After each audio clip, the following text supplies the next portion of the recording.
নমস্কার বন্ধুরা, সকলকে আমার চ্যানেলে স্বাগত। পেনশনারদের অতিরিক্ত পেনশন বৃদ্ধি নিয়ে এই মুহূর্তে একটি বেশ ভালো খবর বা সুখবর বেরিয়ে এসেছে। এই সুখবরের ফলে পেনশনারদের পেনশন বৃদ্ধি সংক্রান্ত বিষয়টি আগামী কিছুদিনের মধ্যে মীমাংসা হতে পারে, এরকমই একটি ইঙ্গিত পাওয়া যাচ্ছে। কি সেই সুখবর, সুখবরে কি কি বলা হয়েছে, সকল কিছু আজকের ভিডিওতে বিস্তারিতভাবে আলোচনা করব। ভিডিওটি সকল পেনশনারদের জন্য অত্যন্ত গুরুত্বপূর্ণ, তাই প্রথম থেকে শেষ পর্যন্ত অবশ্যই ধৈর্য সহকারে দেখবেন এবং ভালো লেগে থাকলে অবশ্যই একটি লাইক করবেন এবং সকলের সঙ্গে শেয়ার করবেন। আর সেই সাথে এই চ্যানেলে যদি প্রথমবার হয়ে থাকেন, এই রকমের ইনফরমেটিভ ভিডিও আরও দেখার জন্য যারা এখনও পর্যন্ত এই চ্যানেলটিকে সাবস্ক্রাইব করেননি তারা অবশ্যই চ্যানেলটিকে সাবস্ক্রাইব করে নিতে ভুলবেন না। তাহলে চলুন আমরা সেই খবরের ব্যাপারে বিস্তারিত জেনে নিই। কিছুদিন আগে মাননীয় অর্থমন্ত্রী নির্মলা সীতারামনের তরফ থেকে ইউনিয়ন বাজেট পেশ করা হয়েছে, কিন্তু সেই বাজেটে ইপিএস 95 পেনশন নিয়ে সেরকমের কোনো বক্তব্য বা কোনো রকম কোনো ঘোষণা করা হয়নি এবং তারপরে তাৎপর্যপূর্ণভাবে লোকসভাতে এই বিষয়টি নিয়ে প্রশ্ন উঠেছে এবং এই লোকসভাতে এই ইপিএস 95-এর হায়ার পেনশন অর্থাৎ অতিরিক্ত পেনশন বৃদ্ধি নিয়ে কোন ধরনের প্রশ্ন উঠেছে এবং তার জবাবে কি কি উত্তর এসেছে, চলুন সেগুলি এক নজরে আমরা জেনে নিই।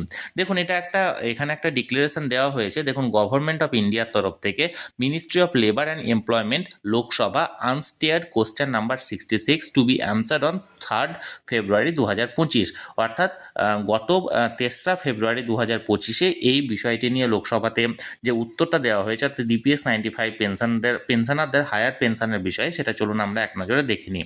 দেখুন কি বলা হয়েছে। পিএফ পেনশন অন হায়ার ওয়েগস অর্থাৎ অতিরিক্ত মজুরির ওপর যে প্রভিডেন্ট ফান্ডের যে পেনশন সেই বিষয়ে দেখুন অ্যাডভোকেট আদুর প্রকাশ কি বলেছে দেখুন।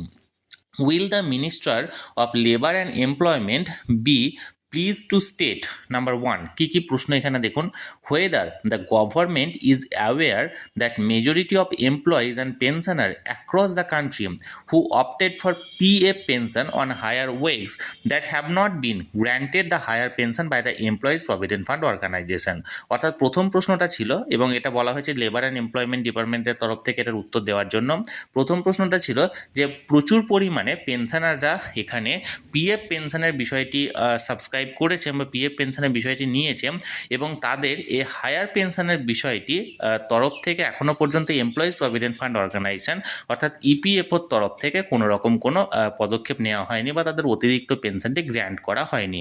Number B, if so the reason for delay even after lapse of 2 years after Supreme Court ordered for higher EPF pension in proportion to salary। এবার এখানে সুপ্রিম কোর্টে 2 বছর পেরিয়ে যাওয়ার পরেও ইপিএফ পেনশনের তরফ থেকে কোনো রকম কোনো পদক্ষেপ নেওয়া হয়নি এবং তার কারণটি কেন নেওয়া হয়নি ইপিএফওর তরফ থেকে সেটা এখানে উল্লেখ করতে বলা হয়েছে। নাম্বার 3 দেখুন, the number of application received for higher pension and granted as on date state wise and, এখানটায় যে সমস্ত অ্যাপ্লিকেশান রিসিভ করা হয়েছে অর্থাৎ জমা পড়েছে এই হায়ার পেনশনের বিষয়টি এবং সেখানে এত ডেট পর্যন্ত কত এবং স্টেট ওয়াইজ কত তার একটা বিস্তারিত তথ্য। এবং নাম্বার 4 দেখুন, whether the government has taken any immediate measure to process the pending application without delay. যদি কোনো পেন্ডিং অ্যাপ্লিকেশান থেকে থাকে তাহলে সেগুলি নেওয়ার ক্ষেত্রে গভর্নমেন্টের তরফ থেকে কোন পদক্ষেপগুলি ইমিডিয়েট পদক্ষেপগুলি নেওয়া হয়েছে। এই সমস্ত প্রশ্নের তরফে মিনিস্ট্রি অফ লেবার অ্যান্ড এমপ্লয়মেন্টের তরফ থেকে কোন অ্যান্সারগুলি দেওয়া হয়েছে চলুন দেখে নিই। নাম্বার দেখুন, এখানে অ্যান্সারে এ টু ডি অর্থাৎ যে 4টি প্রশ্ন উপরে করা হয়েছে সেই প্রশ্নের উপরে দেখুন উত্তর দেওয়া হয়েছে, the cases of pension on higher wages are being processed on the basis of the decision of the honourable supreme court dated 4/11/2022। অর্থাৎ যে সমস্ত কেস আছে পেনশন হায়ার ওয়েগসের ওপর অর্থাৎ অতিরিক্ত মজুরির ওপর যে সমস্ত অতিরিক্ত বৃদ্ধিপ্রাপ্ত পেনশনের বিষয়ে যে ডিসিশনটা সেই ডিসিশনটা 4/11/2022 মাননীয় সুপ্রিম কোর্টের তরফ থেকে যে অর্ডারটি দেওয়া হয়েছে সেটার উপর থেকে এটা প্রসেস করা হচ্ছে। দেখুন, a functionality was developed by EPFO for filing online application for validation or joint option. অর্থাৎ ইপিএফওর তরফ থেকে একটা ফাংশনালিটি অর্থাৎ একটা অপশান এখানে চালু করা হয়েছে যেখানে ভ্যালিডেশন অর্থাৎ যে সমস্ত আবেদনপত্র জমা পড়েছে তার ভ্যালিডেশন এবং যে সমস্ত জয়েন্ট অপশান আছে সেগুলি এখানে দেখার জন্য বা অনলাইন অ্যাপ্লিকেশন করার জন্য। The online facility was extended to members, pensioner, employers on 26/2/2023 which was extended till 11/7/2023। এটা প্রথমে যে সমস্ত অ্যাপ্লিকেশনটা অনলাইনে জমা করার বিষয়ে যারা যারা মেম্বার আছে বা পেনশনার আছে বা যে সমস্ত এমপ্লয়ার আছে তাদের তরফ থেকে প্রথমত 26 ফেব্রুয়ারি 2023 পর্যন্ত ডেট ছিল, যেটাকে পরবর্তী ক্ষেত্রে 11/7/2023 পর্যন্ত বাড়ানো হয়েছিল।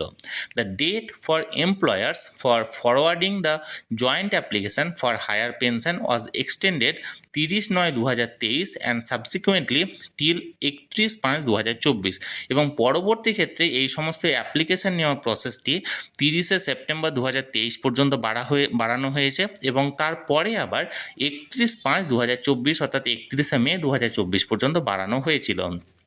Further, a last chance was provided to all employers to forward the application for pension on higher wage by 31/1/2025 এবং শেষ পর্যন্ত একটা শেষ সুযোগ দেওয়া হয়েছে সমস্ত এমপ্লয়ারদেরকে, যাতে করে যে সমস্ত পেন্ডিং অ্যাপ্লিকেশন আছে সেগুলি 31/1/2025 অর্থাৎ 31 জানুয়ারি 2025-এর মধ্যে জমা করে দেওয়া হয় বা সাবমিট করে দেওয়া হয় সেই ব্যাপারে। এ total of 17,48,768 application were submitted by members or pensioner মানে সর্বমোট এই এতদিন পর্যন্ত 17,48,768টি অ্যাপ্লিকেশন জমা পড়েছে।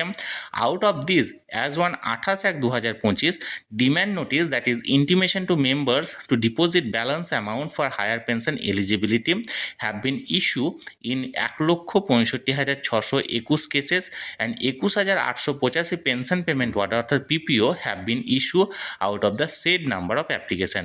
এবং যাদের মধ্যে অর্থাৎ এই 17,48,768 যে অ্যাপ্লিকেশন জমা পড়েছে তার মধ্যে যারা যারা যোগ্য আছে এরকম 1,65,621টি কেস এখানে নির্বাচিত করা হয়েছে এবং তাদের মধ্যে এই মুহূর্তে 21,885 জন মানে পেনশনারদের পিপিও ইস্যু করা হয়েছে এবং এই সমস্ত অ্যাপ্লিকেশনের উপর অর্থাৎ মাত্র 21,885টি এখনও পর্যন্ত পেনশনারদের পেনশনটি বেড়েছে, অর্থাৎ জমা পড়েছে যেখানে প্রায় 17.5 লক্ষ, সেখানে এই মুহূর্তে পেনশনটি বাড়ানো হয়েছে বা পিপিও অর্ডারটা ইস্যু করা হয়েছে 21,885 জনের।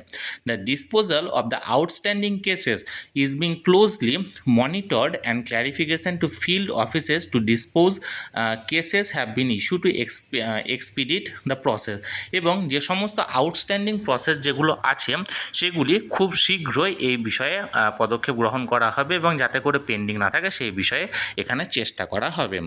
তাহলে বন্ধুরা, ইপিএস 95 পেনশন সংক্রান্ত বাজেট পরবর্তী অধিবেশনে লোকসভা অধিবেশনে যে কয়েকটি প্রশ্ন অর্থাৎ 4টি প্রশ্ন উঠেছিল সেই প্রশ্নের কী উত্তর দেওয়া হয়েছে লেবার অ্যান্ড এমপ্লয়মেন্ট মিনিস্টারের তরফ থেকে সেগুলি নিয়ে আজকের ভিডিওতে আমি বিস্তারিতভাবে আলোচনা করলাম। যদি এই নিয়ে আপনাদের কোনো কিছু জানার থাকে অবশ্যই কমেন্ট করে জানতে পারেন, আমি চেষ্টা করব আপনাদের সকলের প্রশ্নের যথাযথ উত্তর দেওয়ার। আর এই রকমের খবর আপনারা যদি আরও জানতে চান বা যে কোনো আপডেটেড নিউজ আমি পাওয়া মাত্র এই চ্যানেলে সবসময় দিয়ে রাখি, তাই চ্যানেলটির সঙ্গে যুক্ত হতে পারেন চ্যানেলটিকে সাবস্ক্রাইব করে। আর এই ভিডিওটি ভালো লেগে থাকলে অবশ্যই একটি লাইক করুন এবং সকলের সঙ্গে শেয়ার করুন, আর সেই সাথে অবশ্যই চ্যানেলটিকে সাবস্ক্রাইব করে রাখুন। ধন্যবাদ, দেখা হচ্ছে পরের ভিডিওতে।